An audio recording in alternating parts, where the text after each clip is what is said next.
Hey, I'm giving you a synopsis of the last year. Today, a year ago, I went to UCSF to the ER and I was admitted to the hospital. And I was there for 7 days and they could not figure out what was wrong. I was on the cardiology floor with all these old men with pee bags. On the 6th day, the resident was like, I don't know what's going on. I think that this is depression. A friend of mine's father said I should get a brain MRI. I did. They found a lesion and evidence that there had been some sort of bleed.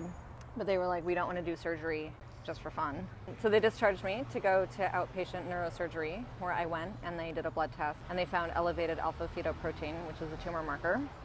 So then I had to get a brain biopsy. And the day that I found out I had to get a brain biopsy, I broke up with my then girlfriend, who I was living with, and prepared to get brain surgery and pitched this story to this Kindle singles editor and was like, I want to write this stuff. And so I wrote 20 pages and filed it the night before my brain surgery in case I died. I was really afraid that I was going to die. And then I was celebrating 6 years sobriety, so a friend of mine took me somewhere and I ate some donuts and he was like, you should meet my friend. And I was like, fuck that noise. I can't, what? But I met this guy and his name was Winston. Remember the first thing I thought was like, oh, I've been waiting for you. Literally is what I thought when I saw him. He came home with me and we've been together ever since. It's like 7.5 months later, 6.5 months later, 7 months later. Kept rising. Oh, and this whole time I was going to the emergency room once a week to get saline infusions. Then I got a full body PET scan. Right, I was tested for POTS.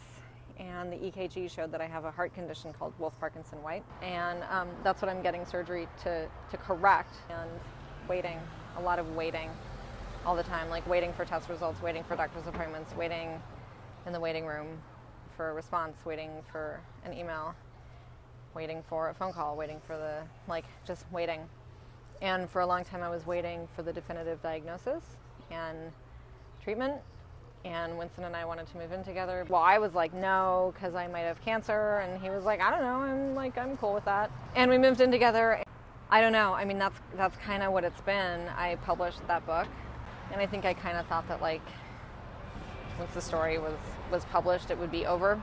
And I watched a lot of movies and I watched a lot of TV and I hung out with people all the time. I mean, that's basically how I got through this. I just hung out with people. And I continue to just hang out with people, and that's kind of what I'm going to do this week.